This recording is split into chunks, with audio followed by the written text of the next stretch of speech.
Over to you, Hubert. Thank you, Jack. Thank you for your kind introduction. Good morning, everyone.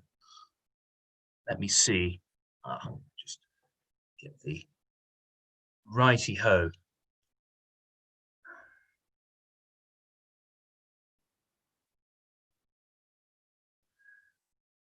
Well, good morning, everyone. I hope you can all see the screen. Oops. If you can't, just make sure that that's visible. It is, okay. Good, sorry about that. Okay.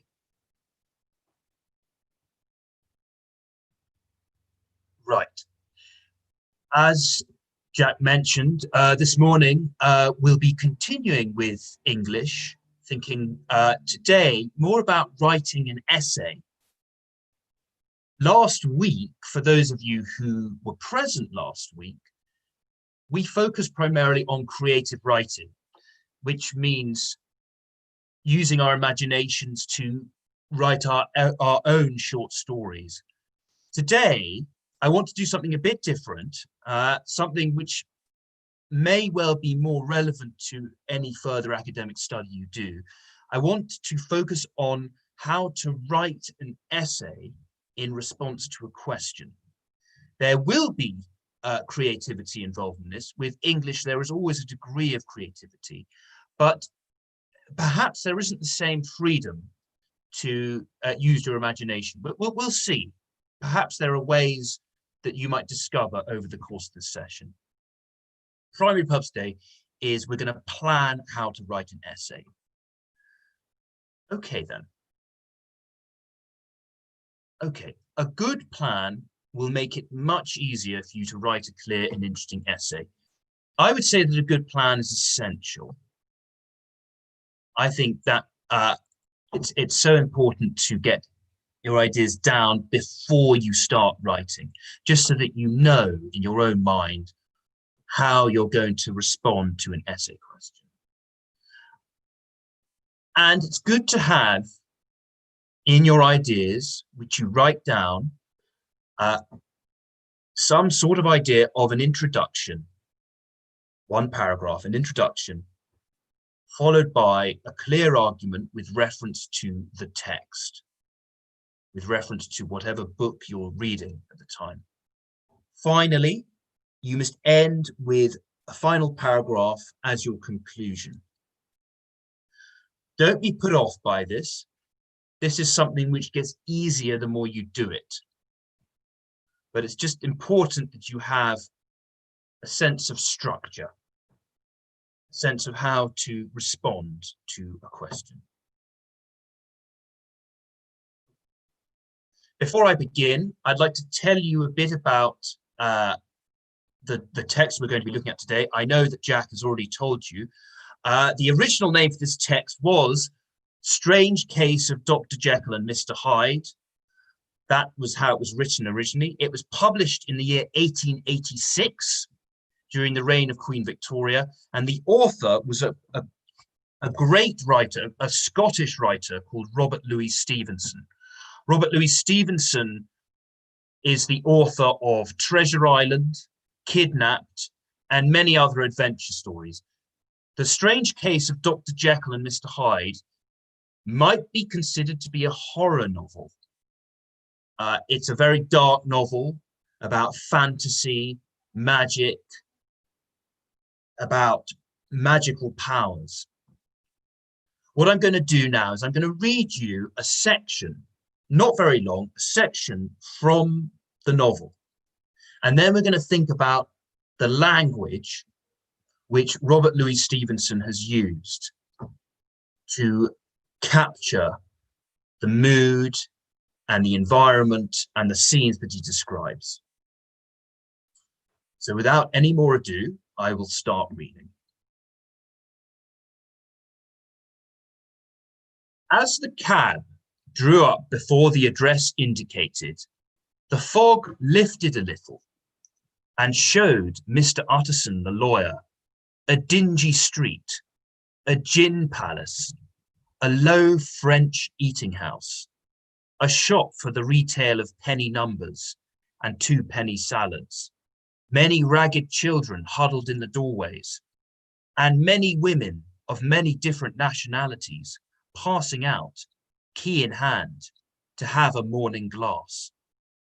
And the next moment, the fog settled down again upon that part, as brown as umber, and cut him off from his blackguardly surroundings.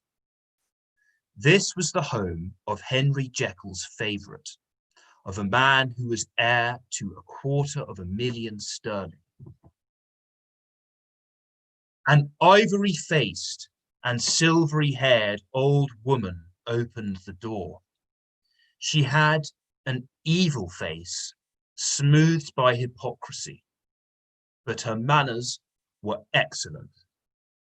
Yes, she said, this was Mr. Hyde's, but he was not at home. He had been in that night very late, but had gone away again in less than an hour. There was nothing strange in that.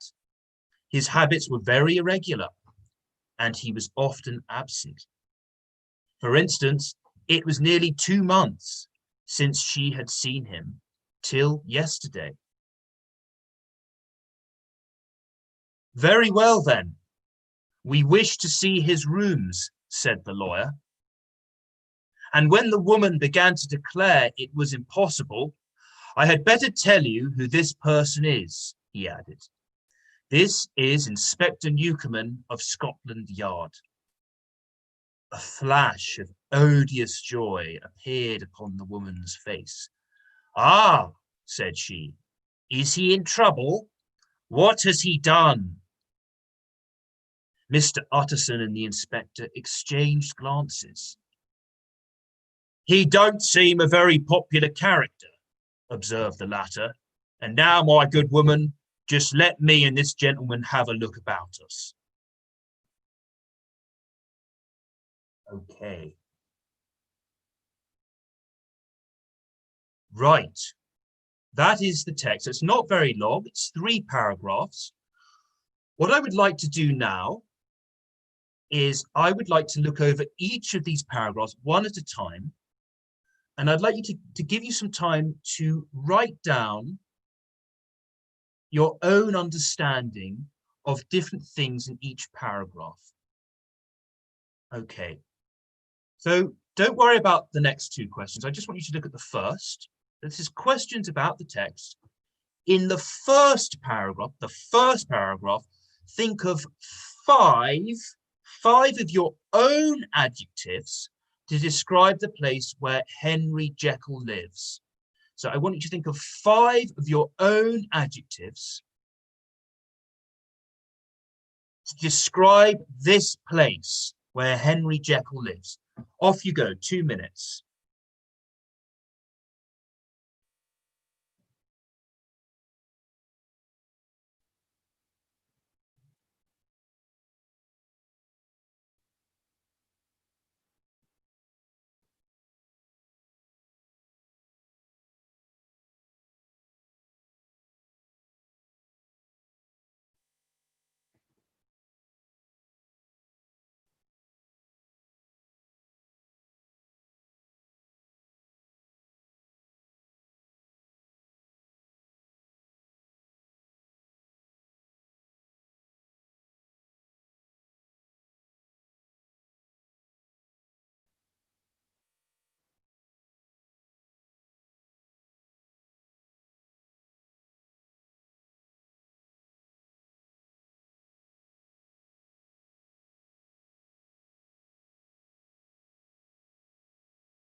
Okay, everyone, well done.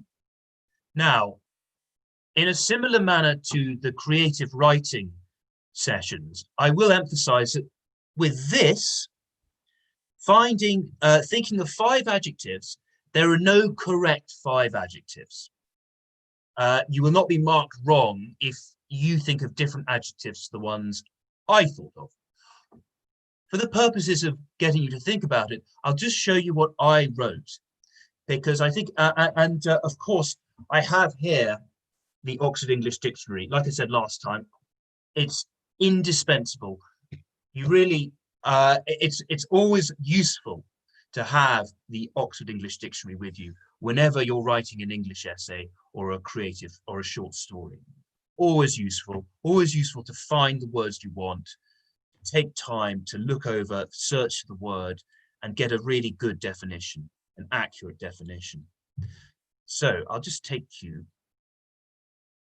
So I've said here, just ignore the 2 at the bottom. 5 adjectives that describe this location in the first paragraph, might be chaotic, sordid, impoverished, lawless, and sinister. Okay, I'll go through each of those words. Chaotic, meaning that there is chaos, there is no order. If something is chaotic, it is messy, it doesn't make sense, things are not meant to be, not where they should be. If you go there, you would be confused. Chaos, it is a place of chaos. Sordid,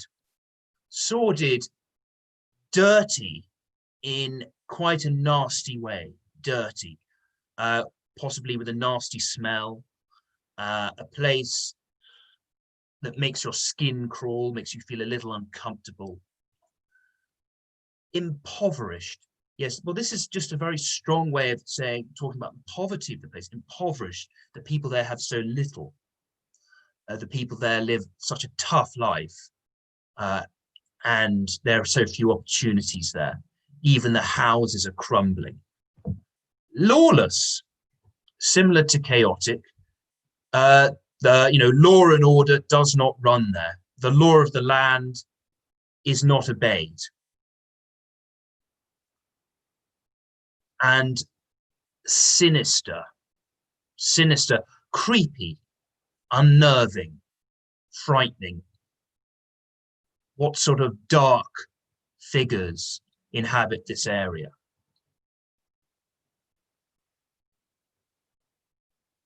So I think that chaotic, lawless, sinister, sordid,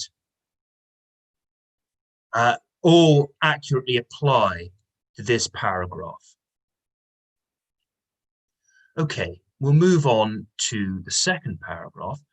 In the second paragraph, the old woman has an evil face, smoothed by hypocrisy, but her manners were excellent.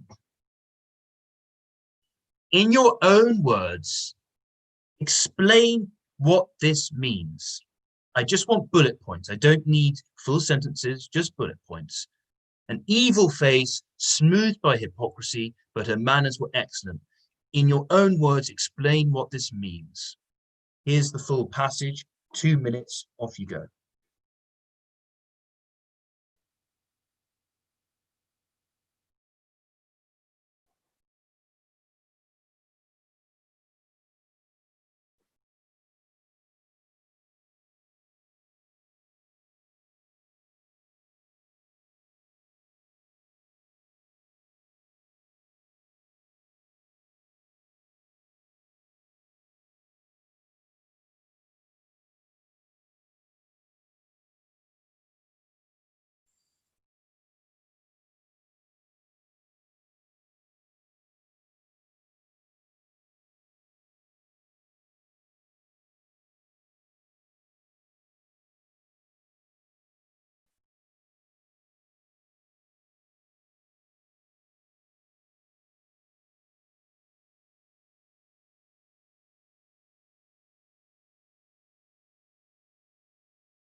Okay, then. Now, I'm going to emphasize again, there is no strict criteria as to how you would define this description, an evil face smoothed by hypocrisy. And you may well have thought of much more interesting and profound ways of explaining what Robert Louis Stevenson might mean. Let me show you what I've written. In the second, all right, here we are. This description suggests that the old woman hides her malicious intentions behind a veil of politeness. She is hypocritical because she presents herself to the world as a pleasant person when she is not. Just to be clear about some of the words here, malicious. Malicious means wishing ill on someone, vindictive, someone with evil intentions, someone who does not want the best for people. Malicious intentions, what she wants to do, the aims, her intentions are malicious. A veil of politeness. Well, this is another idiom. Of course, it's metaphorical. A veil is what we might use to cover ourselves or to cover up something in a house. A veil of politeness. It's an idiomatic metaphor. A cover of politeness, pretending to be polite, pretending to be courteous, when in actual fact, she has sinister intentions. Okay, she is hypocritical. She presents herself to the world as a pleasant person, and she is not. We can come back to that. There are lots of interesting words there, lots of powerful themes to think about. I'd like to have a look at the final question here. In the third paragraph, which characters speak? Name them if you can. Here's the third paragraph. 2 minutes, off you go. Who are the three who speak? Name them if possible.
Twenty seconds.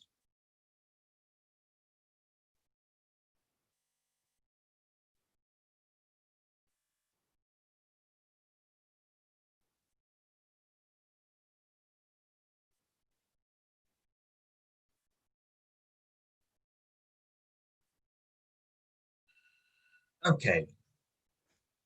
Well done, everyone. Now, this one's a little bit more basic. I'll just quickly go through what I said. The lawyer, the old woman, and Inspector Newcomen are the three who speak.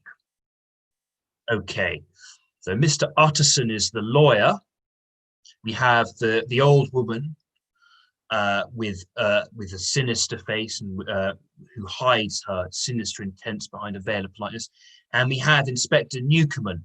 Now, you might be critical of, I attempted to do a Cockney accent when I did the character, when I read the character of Inspector Newcomen. You could well do possibly do a better impression than me. But of course the text, Robert Louis Stevenson wrote the text in a way that captures his Cockney accent. He don't seem a very popular character. So that's part of how the author characterizes different sorts of people in the text. Okay, so these points that you've made will be very useful in forming the seed for your plan, okay?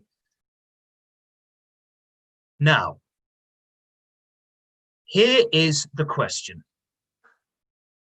In the majority of occasions, particularly as you move on to GCSE level and indeed beyond, if you choose to, English literature, the study of English literature, involves questions that normally prompt us to think about different themes and ideas in a book or a text. This is a question that I have set relating just to those 3 paragraphs, this passage, which we're looking at today. How does Robert Louis Stevenson create an atmosphere of mystery, danger, and suspense in this scene of Strange Case of Dr. Jekyll and Mr. Hyde? Mystery, that which we do not know, that which is hidden, that which is mysterious. Danger, the threat of violence, the threat of something horrifying, the possibility that something ghastly will happen. Suspense, excitement, desire to turn the page, a desire to keep reading. A great novelist creates suspense through his or her writing. This is the question. I'm going to come back to this page, and this is the basis from which we start our plan. Okay, so what you've written down, you'll be able to connect to this title, and I'll show you how to do that now. Okay. This is my introduction. Now, this is an example of an introduction. There is not one way to write an introduction, but I think for the purposes of secondary education, English literature at GCSE level, I think this is sufficient as an introduction. So it's not very long, just to be clear. Robert Louis Stevenson creates an atmosphere of mystery, danger, and suspense in this scene through his description of this poor and lawless part of London. The author's description of the heavy fog adds to the sense of mystery in this scene, while the actions of the main characters create suspense. So just to be clear, I've made 3 points in that introduction, just 3, and then 3 will be enough. This is not a lengthy essay. This is not an extensive essay. This is an essay of moderate size. So I've mentioned the author creates an atmosphere of mystery, danger, and suspense. 1, through his description of this poor and lawless part of London. That's the first point, his description of this part of London. Number 2, his description of the heavy fog adds to the sense of mystery. I'm going to talk about the heavy fog. 3, the actions, that's to say, what happens between the main characters in this scene, create suspense, an uncertainty as to what will happen, a build-up of tension. So that is all you need to write a good introduction, just to state your aims and intentions. This is what I'm going to write about. And by the way, in case you're thinking that this only applies to GCSE English, let me just say that having an introduction or some idea of an introduction will be useful in so many other areas of life. If you want to do academic study, but also in terms of project management, in terms of presenting ideas to potential employers, right? You know, if you want to write a script, all of these things will require some sort of introduction, some sense of how you're laying things out, what you're going to talk about.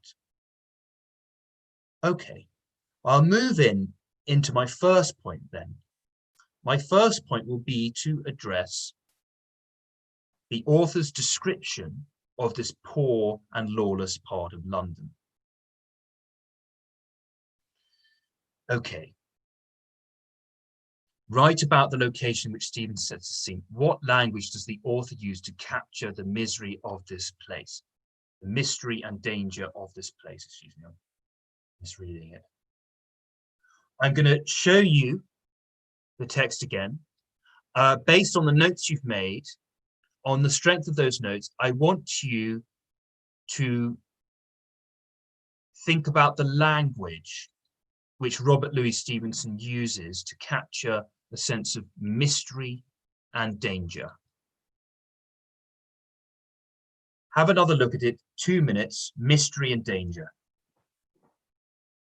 Pick out any ideas, words, phrases.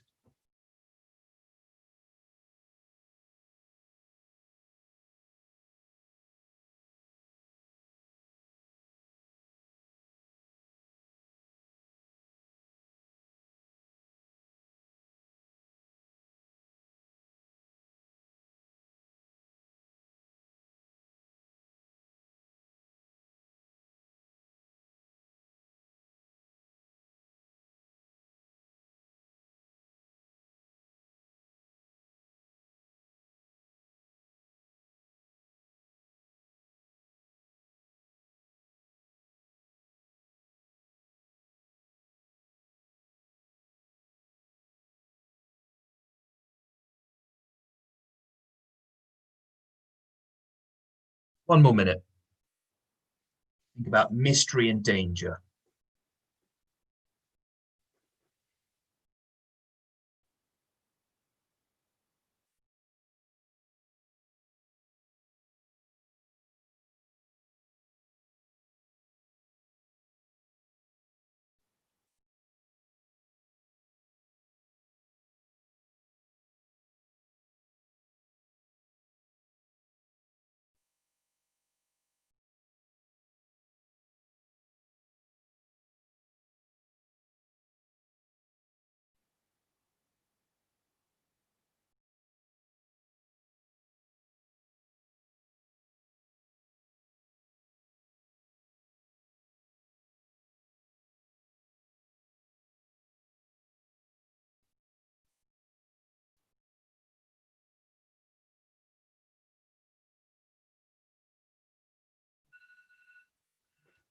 Okay, well done, everyone.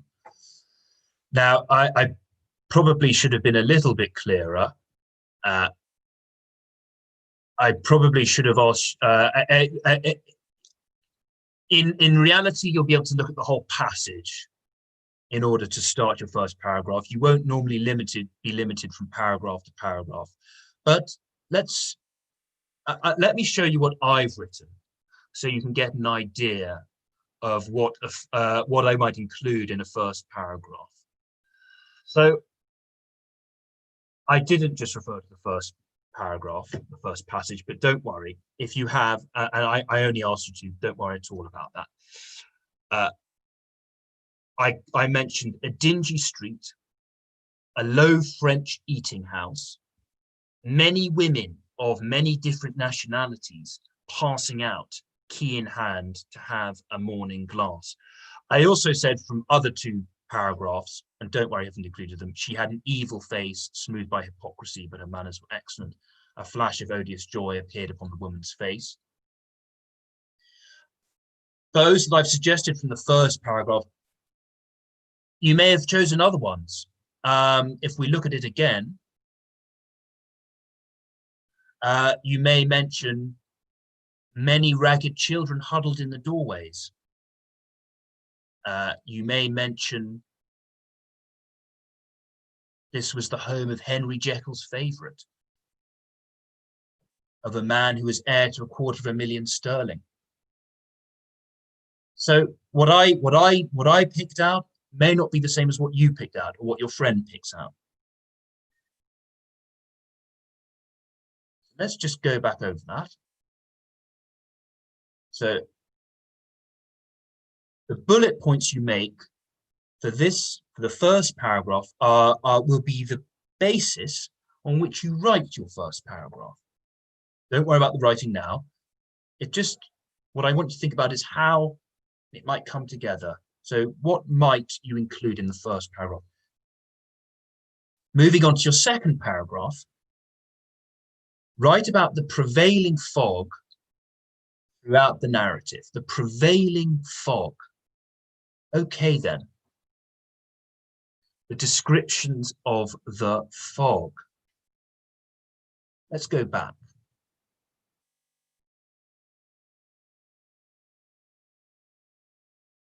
I want you now to write about the descriptions of the prevailing fog here. I'm going to give you 2 minutes. What can you write down about the fog? Off you go.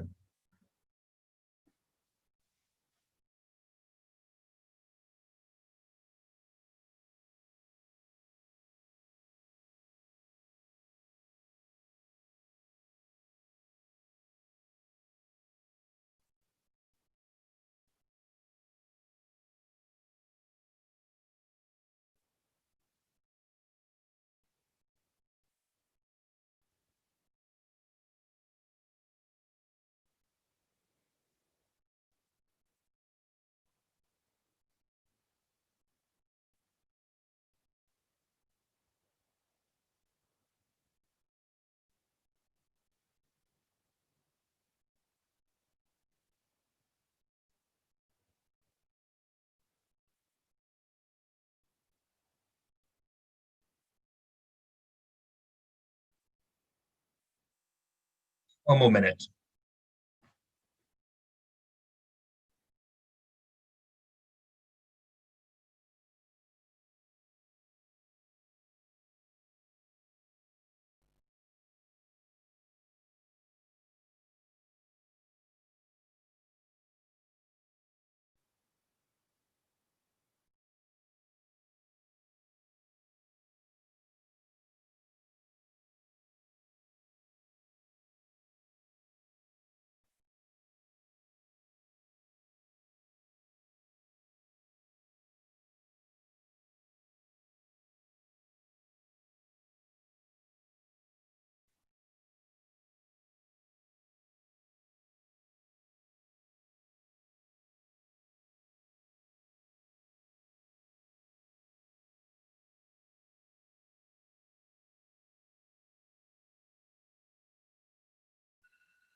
Okay, well done, everyone.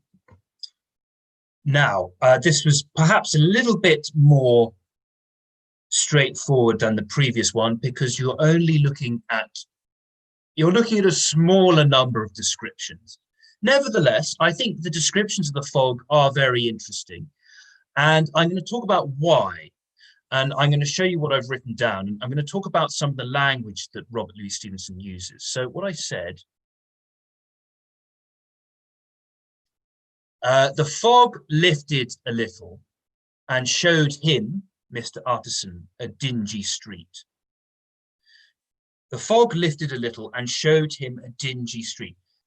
The fog, what Robert Louis Stevenson uses here is personification. The fog lifts, it moves away and shows him a dingy street. I might show you the street where I live. You might show me the park where you play games. Showing is what we do. Here, the fog is given a human characteristic. The fog lifted a little and showed him a dingy street. It is as though the fog has a power of its own. It reveals this dingy street. Dingy, by the way, very useful word, dirty looking, drab, dull colored. A dingy street. In other words, what we read is what Mr. Utterson can see. The other description which I picked out about the fog was, the next moment, the fog settled down again upon that part, as brown as umber, and cut him off from his blackguardly surroundings.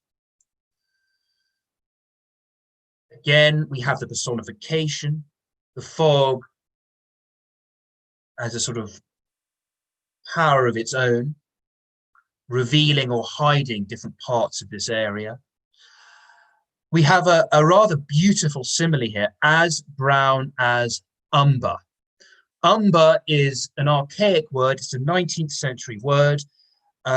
Umber was a natural pigment or a basis from which brown paint could be made. I had to look that up. I didn't know what it was. As brown as umber. What you must imagine, everyone, is the fact that this is not a white fog. This is a brown and black fog, a dark fog, a murky fog, through which even less can be seen than through a white mist. And cut him off from his blackguardly surroundings. Okay, blackguardly. Blackguardly is an adjective, and it's the adjectival form of a very archaic noun, blackguard. A blackguard was an old word for a villain, a low, disreputable person, someone with bad intent.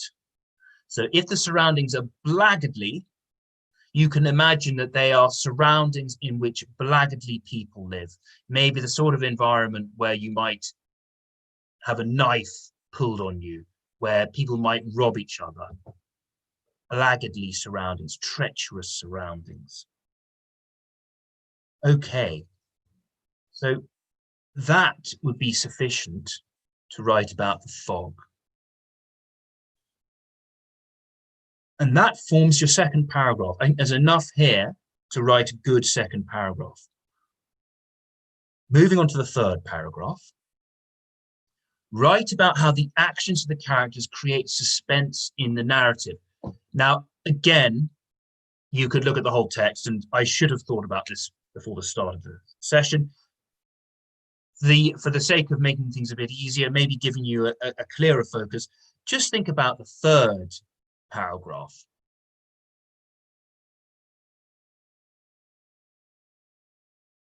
I'd like you to have a look at this passage. 2 minutes, please. How does Robert Louis Stevenson create suspense, tension?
Twenty seconds.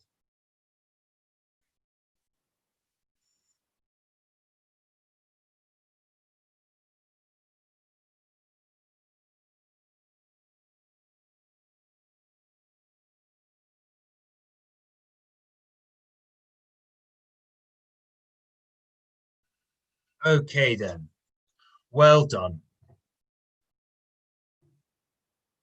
Again, this is an interesting paragraph, and perhaps I should have found a way to show you the rest of it. It could be argued that all three paragraphs are can be seen, it could be argued that Robbie Louis Stevenson achieves suspense in this whole passage overall. Now, we'll have a think about that. Okay. Write about how the actions of the characters create suspense in the narrative. You will have spotted different things to me. Again, there's no right or wrong. There are no right or wrong points to make. If you spotted something that was a bit unusual, then that's wonderful. And the essay that you'll be able to plan from this would be very different to the one which I'm showing you now. I've suggested the following. Mr. Hyde had gone away in less than an hour. There was nothing strange in that. His habits were very irregular, and he was often absent. This is the strange old woman, the sinister old woman, a manner smoothed by hypocrisy. This is what she says. This is reported speech. Notice she doesn't say this directly. She's telling Mr. Utterson and Inspector Newcomen, he had gone away in less than an hour. Nothing strange in that. His habits were very irregular, and he was often absent. It's disingenuous, you might say. Nothing strange in that, really. And this sinister character about whom so little is known, his habits are so irregular. It doesn't bother her, but it makes them very suspicious. We wish to see his rooms. This is a decisive moment. We wish to see his rooms.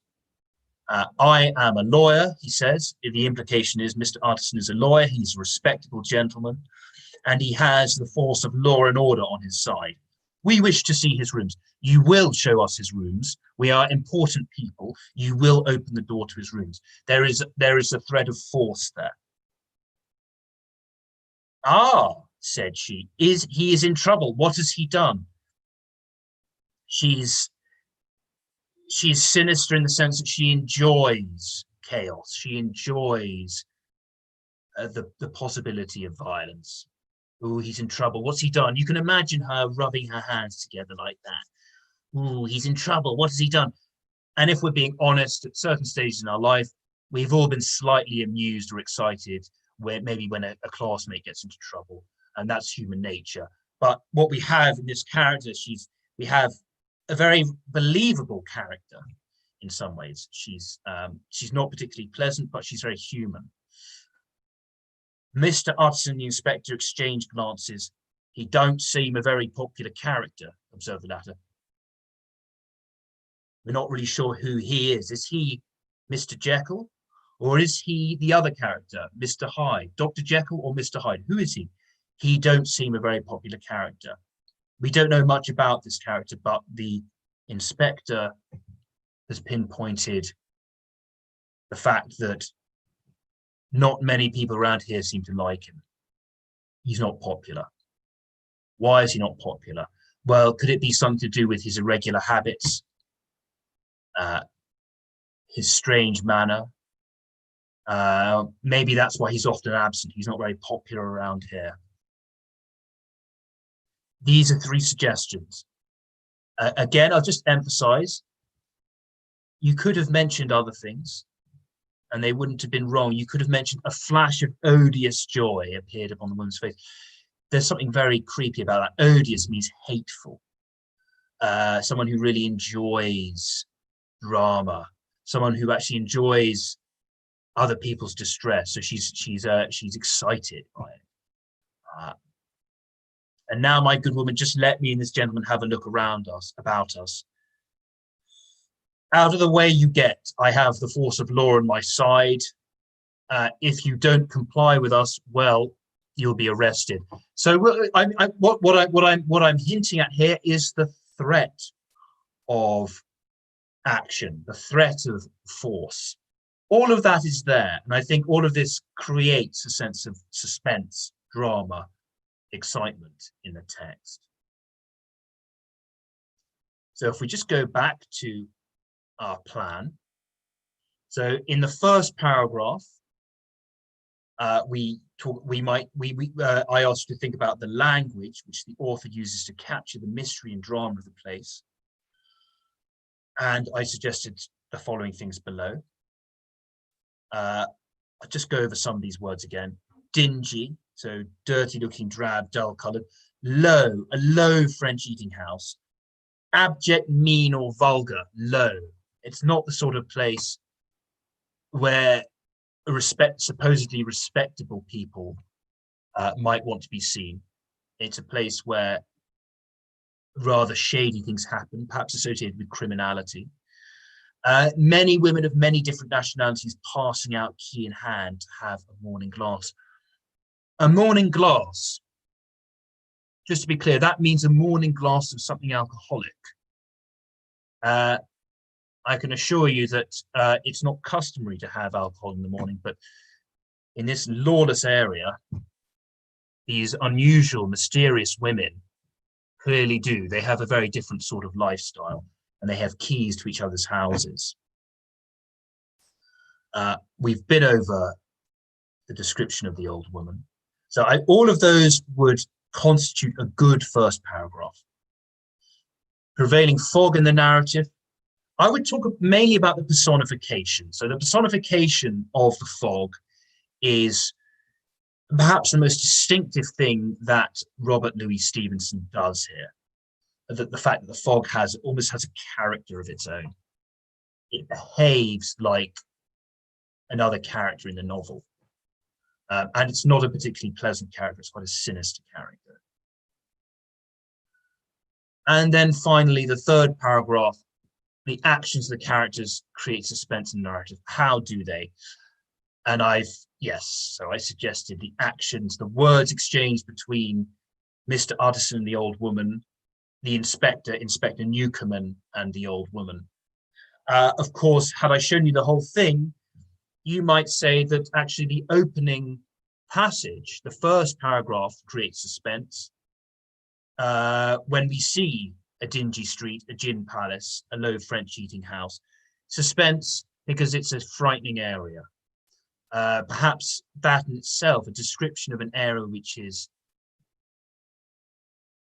mysterious, sinister, unknown, that in itself might create suspense. So ideally, you would have seen the whole thing together, but taking each paragraph on its own can be a helpful way of breaking it down and can help you to think about a text bit by bit. Of course, it's a bit harder if it's a very long passage, but I think a passage like this gives you a bit of time to think about things and to break things down a bit.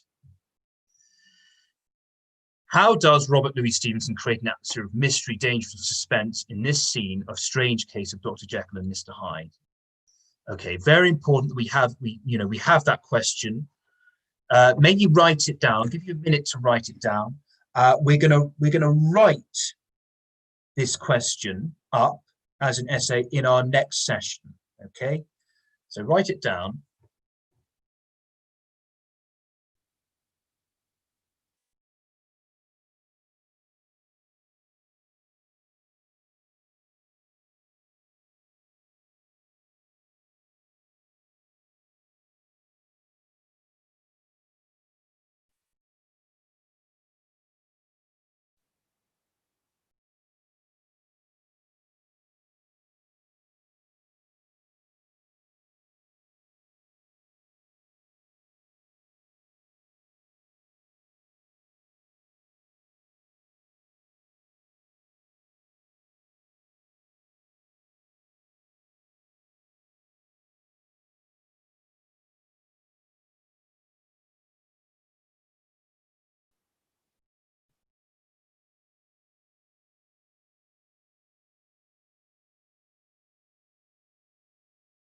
Okay, well done. Just good it's always good to have a written record of what an essay question is, just to be clear in your own mind. Okay, now I just want to quickly talk to you about the conclusion. The conclusion is the summary. Now, you could end on the third paragraph, but the essay would feel incomplete if you were to do that.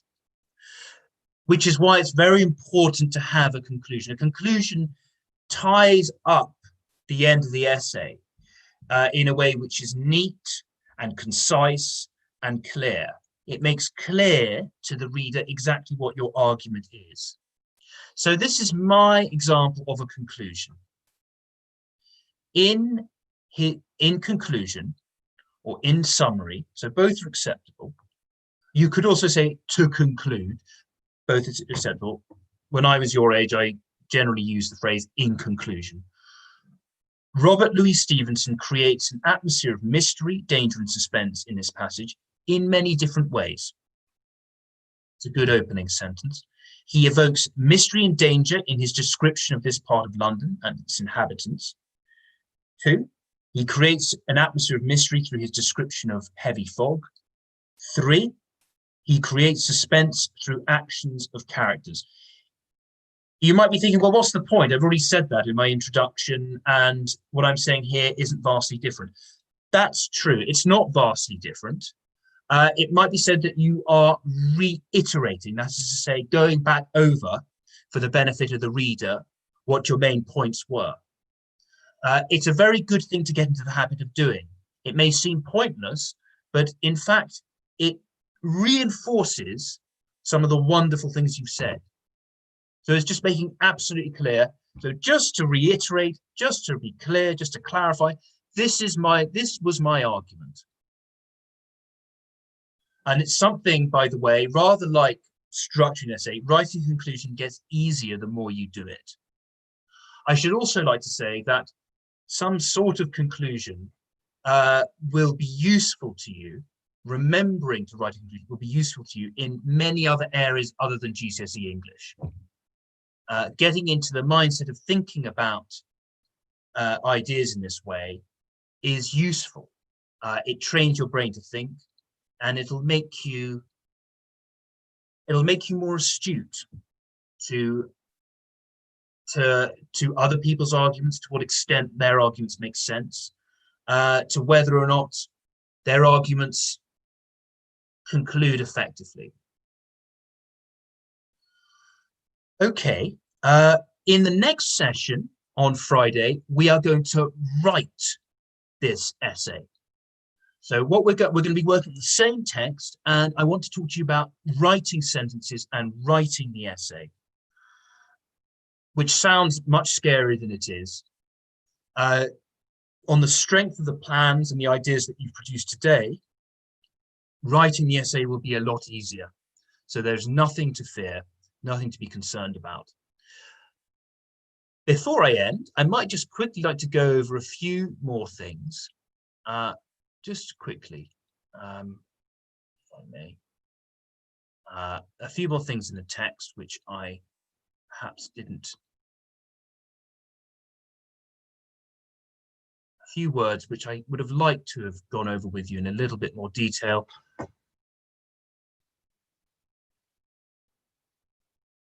I just, as a final thought, I'd like you to just think about these rather beautiful descriptions.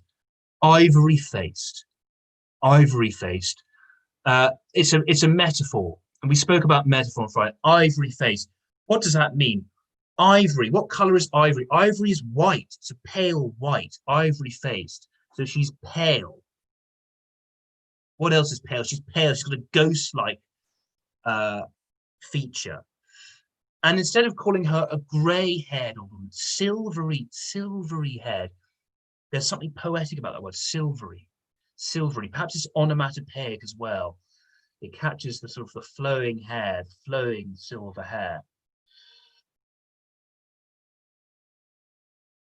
Finally, I covered dingy, low, ragged children. Ragged, again, we have a description which may apply to their clothes, but which you might imagine ragged clothes, but it can also be used to describe people if the people are associated with ragged clothes. In other words, it's a description that covers more than what it literally discovers. You might say the whole area is ragged because there are people wearing ragged clothes here. Well, I think you've done very well today. Thank you for your attention, everyone. I'll leave it there, and I want to wish you a very successful week. And I look forward to writing up this essay in full with you on Friday. Okay, all the best, and see you on Friday the 21st. Bye for now.